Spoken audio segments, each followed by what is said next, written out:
Ya 43 minutos de las 6 de la mañana, vamos al repaso de los títulos, la agenda, el resumen de este día lunes 28 de julio a nivel nacional. Destacamos que el sábado, en la exposición de la Rural en Palermo, el presidente Javier Milei finalmente anunció una fuerte baja de las retenciones para el sector agropecuario, ganadero. Si bien se especulaba con algún tipo de disminución, terminó siendo mucho más ambiciosa para el sector de lo que estaba siendo contemplado, una baja que va del 20 al 26%, no en términos de punto porcentual, sino de porcentaje total.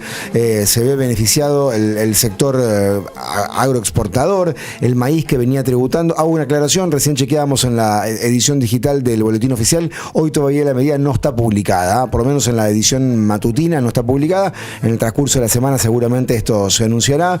Tiene toda una nomenclatura del Mercosur, de cada uno de los productos que se exporta y cuál es la alícuota que le corresponde. Todavía no está publicado, pero va a estar en breve ya instrumentado. Les decía, maíz pasa del 12% de retenciones a 9.3%, al igual que el sorgo. En el caso del girasol pasa del 7.5% al 5%. La soja, el cultivo estrella, pasa del 33% al 26%. Y los subproductos de la soja, es decir, los derivados, la harina fundamentalmente, pasa del 31% al 24.5%. También baja la exportación de productos cárnicos y aviar del 7,5% al 6% aproximadamente.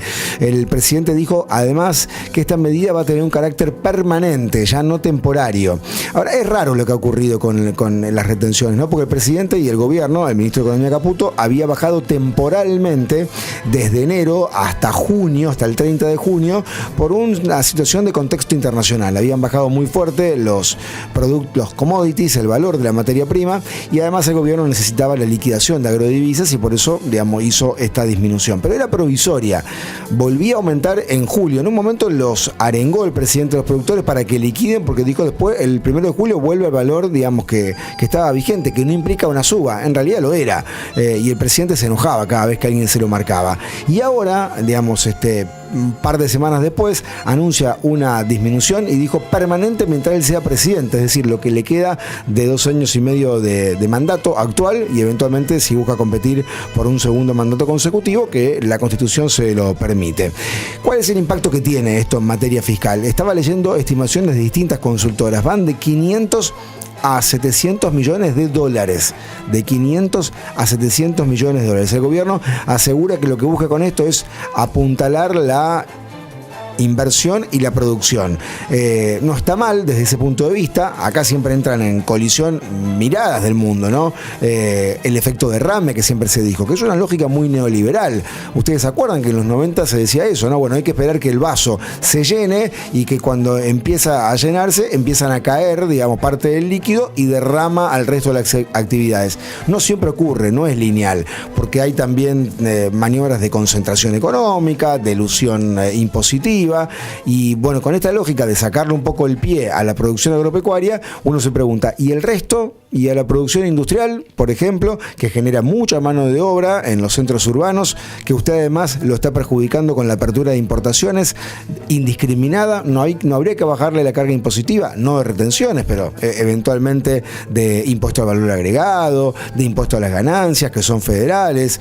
¿Qué pasa con los tributos provinciales de esas actividades? Bueno, genera cuestionamiento en un momento donde se está discutiendo, por ejemplo, la posibilidad de que el gobierno, el Estado argentino, incorpore nuevos gastos, por ejemplo, aumento del gasto previsional, que el gobierno anunció que lo va a vetar, todavía no ha sido publicado en el boletín oficial, tiene plazo hasta el lunes que viene, hasta el lunes 4 de agosto, paréntesis. Y ayer, el fin de semana, el presidente, cuando eludió estas cuestiones, dijo que los legisladores que impulsan el aumento del gasto público en materia previsional, ya sea con la vuelta de la moratoria, con el aumento de la mínima, con el aumento del bono, son genocidas. ¿Qué manera de banalizar algunos términos, ¿no? Un genocidio es la destrucción de un pueblo. En todo caso podemos discutir si una medida está bien o mal orientada. Hablar de genocidio es banalizar claramente lo que ha ocurrido con otros colectivos a lo largo de la historia. Y el presidente que en plena rural también cuestionó a la oposición que no tiene, dijo, posibilidad de implementar políticas federales en todo el país con el cierre de lista. Dijo, mi hermana, que es la armadora de Libertad Avanza, en horas logró cerrar un acuerdo en 24 jurisdicciones, le dicen en la pastelera, le llenó de crema y ahí lo interrumpieron afortunadamente porque estaba por cometer otro exabrupto, probablemente vinculado con el aspecto, con la parte del cuerpo que lo tiene, digamos, un poco encandilado el presidente, que son las zonas que ustedes imaginan a esta hora de la mañana. Del lado de la oposición hubo cuestionamientos a esta medida que anunció el gobierno. Cristina Fernández emitió un mensaje grabado a la militancia que se reprodujo el fin de semana, donde dijo que el gobierno gobierna para los más ricos, para los más concentrados, que le baja la carga tributaria de esos sectores, pero que al mismo tiempo no le aumenta a los jubilados, no le aumenta a los sectores más vulnerables. El jefe de gabinete recogió el guante y dijo que la expresidenta no entiende nada de economía, que esta es una forma de estimular la producción, la inversión del campo argentino. Vamos a hablar también del resto de los temas de la actualidad. Arranca ya, digamos, la segunda parte del año en materia política y judicial, porque vuelve la actividad en provincia de Buenos Aires, así que estaremos atentos a lo que pasa en el Congreso de la Nación, a los temas que están allí pendientes de resolución, qué pasa con los temas que la oposición quiere impulsar y que el gobierno ha anunciado que tiene intenciones de frenar, al mismo tiempo que está cerrando el mes de julio y la mayoría de las consultoras proyectan una inflación nuevamente estable, entre el 1.5 y el 2%. 6.50, ahora en la mañana.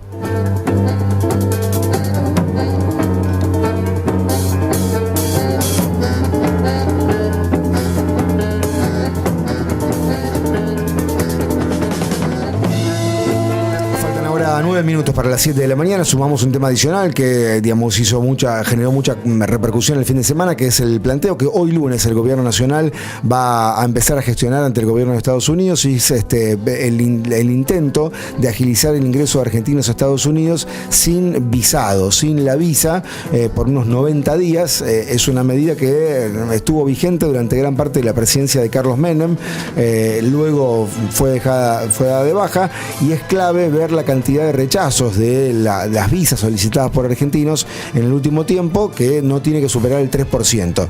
Los países que no superan el 3% de rechazo pueden ingresar eventualmente a esta medida. Digamos, lo que busca el gobierno argentino es tratar de usufructuar la buena relación que hay entre el gobierno de Javier Milei y el presidente norteamericano Donald Trump. Venimos a la ciudad y a la provincia con información. Para mañana, martes, está previsto la reunión en realidad del gobierno provincial con los gremios para reabrir la paritaria para el segundo semestre del año. Anunció el ministro de Educación, José Goiti, que el gobierno provincial hará un esfuerzo para mejorar los salarios del sector público, fundamentalmente de la docencia. Tengan presente ustedes que la inflación acumulada está en torno al 16%, enero-junio, falta computar julio, desde luego, y los salarios se han recuperado en torno al 13%. Ya hay un desfasaje, hay que ver además qué pasa para por lo menos los próximos 3 meses del año, que es una posibilidad, digamos, que está dando vuelta, que haya ajustes trimestrales y no semestrales. En un rato hablamos también de la Convención Constituyente, que empieza a discutir más propuestas que están dentro de los 42 artículos próximos a reformar. Recuerden que hay deliberaciones hasta el mediados de septiembre, todavía nos queda mes y medio todavía por delante de discusión, y también seguir de cerca la actividad en el Consejo Municipal, que retoma la actividad más intensa, con sesión ya el próximo jueves, con un tema excluyente en la agenda, que es la posibilidad de construir en altura en la ciudad, siempre y cuando haya, digamos, un deslinde parcelario y no haya construcción entre medianeras. También toda la agenda deportiva, lo que dejaron los empates de Central y Newell's, Central frente a San Martín de San Juan, Newell's frente al Dosí en Mar del Plata, la derrota de Boca, el empate de River frente a San Lorenzo, la derrota de Independiente, de Racing, en una fecha marcada por la escasísima cantidad de goles convertidos. 6.53, ahora Marcelo. Bueno, hablamos un poquito de la tele ayer que reconoció a la radio. Estuvieron los premios Martín Fierro de radio, que van separados de los de la televisión abierta. Van a ser en el mes de septiembre, creo que el 29 de septiembre, si no me equivoco, no me falla la memoria, se va a hacer esa entrega. Lo que se hacía junto ahora se hace separado. Lo hicieron desde el Salón Janos de Palermo y verdaderamente parecía una fiesta de 15 esta entrega de los Martín Fierro de radio, donde hubo la conducción de Pamela David y Luis Novarecio, que estaban ahí los dos muy elegantes para recibir a todos los que estaban ternados. Había 33 ternas y después hubo otros Martín Fierros de reconocimiento para gente de la radio, con algunos ausentes que bueno, obviamente por ahí no están de acuerdo con estos premios, siempre las quejas están, bueno, pero había muchos allí y en definitiva todos los quieren ganar más en esta competencia de Buenos Aires. Lo importante es que el oro lo ganó Un Buen Momento, programa deportivo de Radio La Red con Marcelo Palacios a la cabeza. Ahí estamos viendo, para los que están en el streaming, un salón, era una de 15 con pantallas. Y el otro premio para la labor en FM, obviamente también Un Buen Momento ganó como mejor programa en el rubro de AM. En FM ganó como mejor programa el de Beto Casella, y quizás fue el discurso más encendido sobre lo que están pasando los medios en general en cuanto a las remuneraciones, donde fue muy categórico diciendo que todos los que estamos acá sabemos que un productor, un conductor, un panelista en radio, un comentarista, un columnista en radio, muchas veces están ganando una base de 450.000 pesos. Hay que juntarse amablemente con los directivos de los medios para ver si con esos montos logran pagar alguna cosa. Remarcó también que con esos 450.000 algunos pagan la cochera, las expensas y algunos gastos más y no más. Pero hubo un encendido reclamo en cuanto a las remuneraciones, que es también lo que está pasando en la situación de Bendita que te contábamos la semana pasada, donde Beto Casella está tomando un poco ese bastión. Después hablamos de esa sospecha que siempre hay. La Rock and Pop está cumpliendo 40 años, recibió un Martín Fierro justamente por eso, por ese aniversario, los 100 años de Radio Mitre, muchos programas fueron los que ganaron. Radio Mitre siempre liderando, Rock and Pop una radio que no es la de antes, que no es la que era tope de audiencia en la época donde estaba Di Natale, Pergolini y demás, que ha cambiado, que ha pasado por varios dueños, que ha pasado por varias caídas bastante complicadas, pero que en la noche de ayer tuvo ese reconocimiento. Y también hubo un reconocimiento desde el principio y una adhesión, un estar cerca con Luis Ventura por esta agresión que sufrió en el partido de Primera C. Un integrante de la barra de Villa Ballester lo agredió. Se vieron imágenes donde Ventura estaba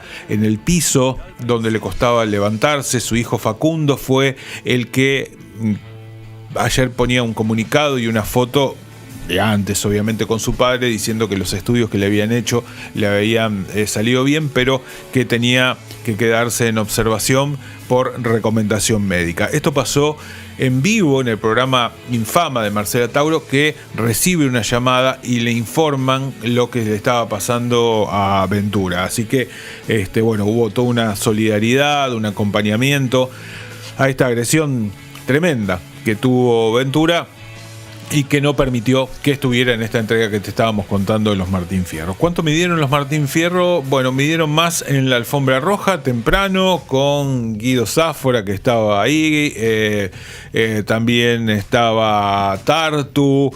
Bueno, la verdad que llegaron a tener ahí temprano, cuando estaba arrancando, una medición alrededor de las 2.9, fue lo máximo que tuvieron. Después fue en esas 4 horas eternas y un poco soporíferas que tuvo la entrega, 4 horas y minutos que duró, 2 puntos, 2 puntos y medio, 1 punto, 1 punto y medio. Eso se vio en la variación. Vamos a ver cuánto le da de promedio. Creo que va a estar más cerca de los 2 en promedio que de otra cosa, porque del otro lado también tenía La Voz Argentina que en la noche de ayer ya completó los equipos. Todos los 4 equipos están ya listos y hoy empiezan las batallas. Hoy va a tener la posibilidad de empezar a enfrentarse equipos contra equipos, compañeros contra compañeros, con los coach que empiezan a aparecer, son famosos, recuerdan que van rotando, primeramente va a acompañar a Lali Dillon, la va a acompañar también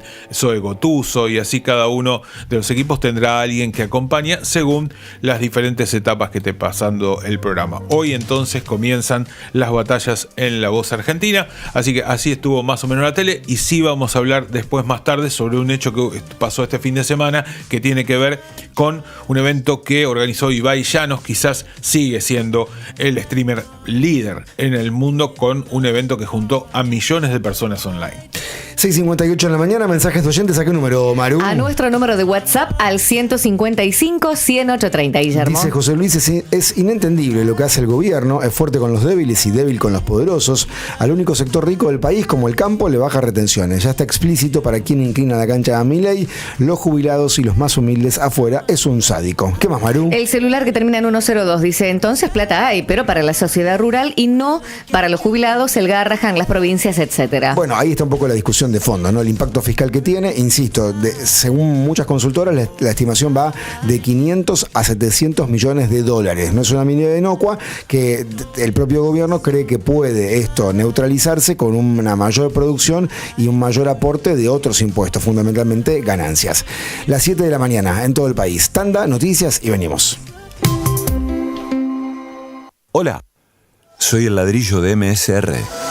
Hago muchas cosas y me ocupo de cumplirle los sueños a la gente. Soy sólido,